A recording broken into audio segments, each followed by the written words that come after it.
बिस्मिल्लाहिर्रहमानिर्रहीम मलगुरु په دې ویډیو کې موږ تاسو پوینټر ټو ا سټرکچر باندې کار کوو چې یاره څنګه تاسو کولای شئ د یو سټرکچر ډیټا د پوینټر په واسطه باندې اکسس کړئ سمه ده راځم سی پلس پلس ته دلته کې تاسو وګورئ ما سره یو سټرکچر دی کوم چې زوړ سټرکچر ما سره پروت دی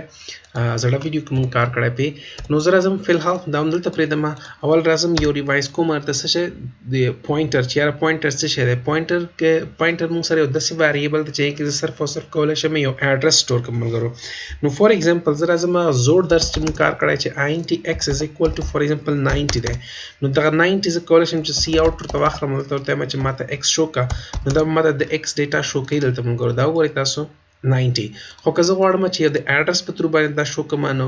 الریډي ما دا ټیچ کړی تاسو ته زبرشن ته وسو کوم چې ما ته واخله int سو کا static ptr یعنی یو پوینټر ویریبل واخله نو په دې پوینټر کې ته आवाज کولای شي چې د x یا د یو بل ویریبل چې دغه ډیټا ټایپ x int کولای شي دغه اډرس دلته په دې ptr کې سٹور کې ضروري دی چې دې ویریبل نوم دی اونلی ptr دې کې ویل چې فور ایگزامپل ته add واخله اډرس دا سمه ده ملګرو ضروري دی چې ptr هر وخت نو زه راځم ته څه کار کوم زه به راشم ته چې add یعنی اډرس از اکوال ټو کومه ته اډرس اف څه شی واچو x پکې واچو نو اوس ملګرو د کې په دې add ویریبل کې موږ سره د x اډرس پروت دی که زه راځم دا شو کوم نو سی آوټ کومه ته add تاسو دا وګورئ یعنی اډرس به ماته شو کوي چې د x اډرس ما سره دا دغه اډرس ده او دې مبارک ما مکمل ویډیو الریډي کار کړی ده که زه غواړم چې دغه ډیټا چې 90 ده د اډرس په تر باندې اکسس کوم نو غیر لپاره به زه راشم دلته بسو کوم یو سټاریک واچوم نو ملګرو دا الریډي ما ټیچ کړی ده زه بیا دوباره راځم نو وایم دا ګوره ما 90 اکسس کړل 90 ما سره په x کې پروت دی او د x اډرس ما سره چې ته پروت دی دا ګوره تاسو ما سره په اډ کې پروت دی او اډ ما سره چې د یو څه شه دی ما سره یو pointer variable د int نو دې ځنه ما بیا اکسس کوم دا زوړ درس ملګرو په عمدغه شکل باندې زه راځم څه کار کوم دا ما څه دا مال ته کومنټ ک عمدغه شکل باندې زه راځم څه کوم د دغه structure ډیټا چې دا یا ډیټا variables چې د pointer په تر باندې اکسس کوم نو زه براش مول ورته چې person یو ډیټا ټایپ دی user defined ډیټا ټایپ چې structure دی هغه کې به زه ورته وایم چې for example emp مو واخسته یعنی employee نو بیا به زه واخلم چې person سو کوم ماته static ptr مې واخسته دا وګورئ ملګرو سیم بای سیم لکه څنګه چې دلته ما int x اخسته ده او بل int add یا ptr ما اخسته نو دلته هم ما سیم بای سیم ما دوه variables واخسته او غیر پس راغلم ورته چې ptr is equal to address of what دا ګورئ address of emp نو دې مطلب دا دی ملګرو تاسو دلته لاندې ګورئ ما ته add ورته ویل کړی او add ته مې equal to address of x مې اخسته چې دې سره تاسو باید نه باید کنفیوز شئ ملګرو سمه ده نو زه راځم ته څه کار کوم اوس اکسسینګ دپاره ګوره ما دا علامه استعمال کړې ده سمه ده نو زه به راشم اوس د اکسسینګ دپاره دلته به تاسو څه کار کوئ دلته دوه طریقې دي چې تاسو څه شی کوئ دغه ډیټا ټایپ اکسس کول دپاره موږ سره دوه طریقې دي اوله طریقه دا ده چې دوه قوسه به واچوئ دلته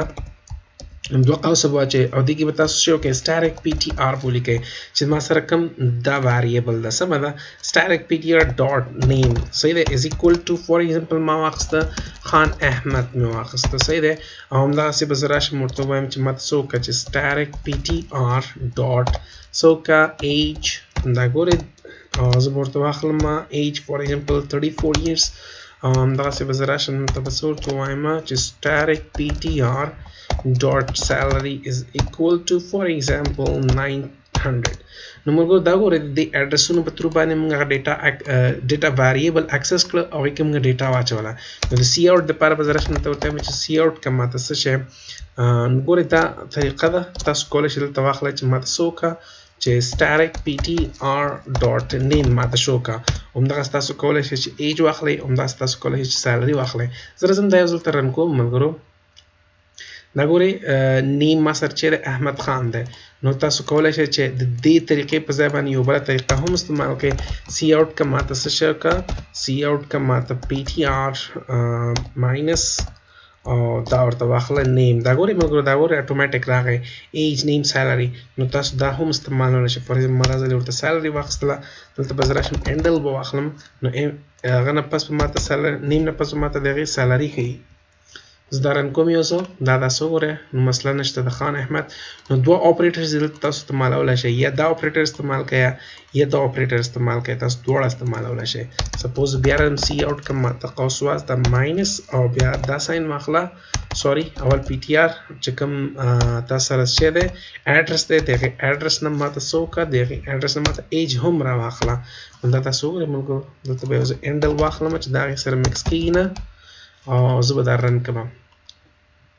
نو په دې ویډیو کې موږ تاسو څه باندې کار کوو ملګرو how to access or how to access data variable of a structure through pointers pointer کې موږ سره دوه اپریټر د استعمالوي یو دا ده یو دا د ته وایي referencing صحیح ده کنه یعنی یو بل اډرس موږ جوړ کړ د هغه اډرس په تر باندې موږ د هغه ډیټا اکسس کړل سم ده ملګرو نو په دې باندې کار وکړئ چې ته مسلې ما سره کانټاکټ وکړئ